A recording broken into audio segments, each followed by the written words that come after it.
नमस्कार मित्रांनो, गोष्ट शेतकऱ्यांची या यूट्यूब चॅनलच्या माध्यमातून आपण शेतीमध्ये नवनवीन प्रयोग करणाऱ्या शेतकऱ्यांच्या मुलाखती व त्यांचं मार्गदर्शन तुमच्यासमोर आणण्याचा प्रयत्नच करत असतो. तर आपलं नाव काय भाऊ? माझं नाव विजय पंडित भारसावडे, तालुका जिल्हा नांदेड, सुगा खुर्द येथून शेतकरी असून हे आपलं शेवग्याचं झाड आहे. बरं. याला लावून आपल्याला 3 महिने झालेत. आता दीपावलीला आपण लागवड केलेली आहे. तर मला सांगा, आता हे बैंगन प्लॉट दिसायला आणि शेवगा याच्यामध्ये दिसायला आहे की नाही? हो. तर हे किती क्षेत्र आहे हे बैंगन? आपलं 20 गुंठ्याचं क्षेत्र आहे. 20 गुंठ्याचं. हो. तर किती दिवस झाले बैंगन लावून? बैंगन लावून आपल्याला आपण पोळ्याला बैंगन लावलेला होता. याच्यामध्ये बरं. पोळ्यापासून चालू आहे. ऑगस्ट महिन्यामध्ये लावलेला होता आणि हे शेवगा? आणि शेवगा नंतर लावलेला आहे, ऑगस्टच्या नंतर. बरं. ते शेवग्याची किती झाडं असतील याच्यात? शेवग्याची झाडं बघा 170 झाडे. 170. हो. बरं. तर कोणती व्हरायटी लावली का आपल्या बिया? नाही, व्हरायटीच आहे लावलेली. तर दुसरं एक याच्यात लिंबोनी पण दिसायली आहे की नाही? हो, लिंबून लावलेली. हां, लिंबोनी यावर्षी लावली पण ना? आता जून मध्ये लावली होती लिंबून. बरं, म्हणजे याच्यात वर्षात 3 पिकं आहेत 3 समजा. पीक आहेत. हां. तर मग मला सांगा, आता बैंगनाचा लॉट सुरू झाला. हो. तर बैंगन याचं नियोजन कसं करता बैंगन? बैंगनाचं नियोजनचं काय आता हे सगळं आपण जूनमध्येच काय केलं त्याला ट्रॅक्टरने रुटर करून बेड मारून ठेवले होते. मग सुरुवातीला आपण लिंबोणी लावली. लिंबोणीमध्ये उडीद आणि मूग लावला होता. मग लिंबोणीमध्ये उडीद मूग काढून घेतला आणि नंतर मग त्याच्यामध्ये बैंगन लावली. बरं. बैंगन लावून त्याच्यानंतर शेवगा लावला. हां.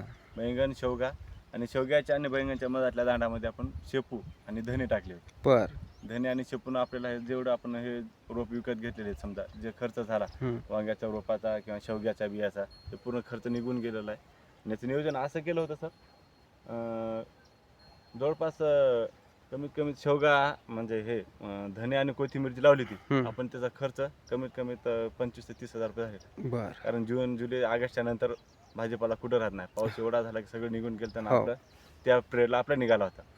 त्याच्यामुळं काहीच वाटलं नाही खर्च, म्हणजे उत्पन्न निघाल्यामुळे खर्च करायला काय वाटत नाही झाला. हो ना. आणि याच्यामध्ये आपण जीवामृत आणि 10 पन्नीचाच उपयोग केला होता त्या पिरियडला.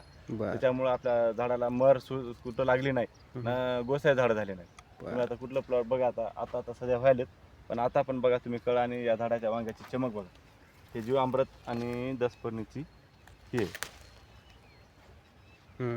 अशी शायनिंग असते जीवामृतची. बरोबर आहे. जीवामृतचा रिझल्ट शायनिंगसाठी. हो, शायनिंगसाठी रिझल्टच आहे जीवामृतचा. आणि मार्केटला दुसऱ्याच्या मालापेक्षा आपल्या मालाला 10 ते 20 रुपये जास्त भाव लागतो. एका डाली मागे लोकांची 100ला गेली तर आपले 120-130ला डाल जातो. आता 400-450 रुपयाला कॅरेट चालेल. असं का? हो. बरं. तर आता शेवग्याचं पण उत्पन्न सुरू होईल आहे की नाही? हो, होईल. आणि लिंबोणीचं पण. लिंबूला 2 वर्ष लागतील, पण शेवग्याला आता लगेच आहे का, फुलं आलेत शेवग्याला. आता लिंबूला एक वेळेस आता शेणखत टाकायचं आम्ही ऑर्डर केलेलं आहे लोहा येथून. याचं गांडूळ खत. बरं. एक वेळेस गांडूळ खताचा आता खत डोस द्यायचा, नंतर जीवामृत आणि ड्रीप नाही आपल्याला, ड्रीप करायचे आता. ड्रीप केलं नंतर जीवामृत 10 पन्नी हे द्यायला सोपं जातं. बरं. तर नक्की शेतकरी मित्रांनो, हे बघू शकता, असं कमी खर्चामध्ये एक प्रयोग जर करत राहिलं तर या पिकातलं उत्पन्न त्या पिकात उत्पन्न असं निघत राहतं. बरं.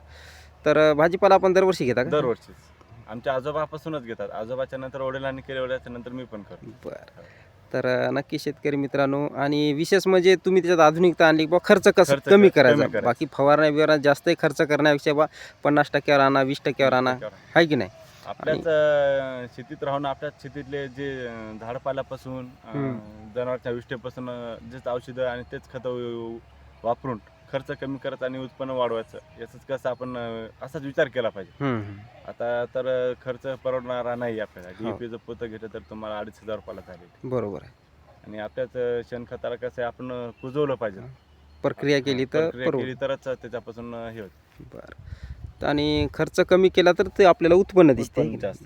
तर नक्की शेतकरी मित्रांनो, यांनी जो प्रयोग केला आहे तो कौतुकास्पद आहे. जर आपल्या चॅनलवर नवीन असाल तर चॅनलला सबस्क्राईब, व्हिडिओला लाईक करा. जय जवान जय किसान.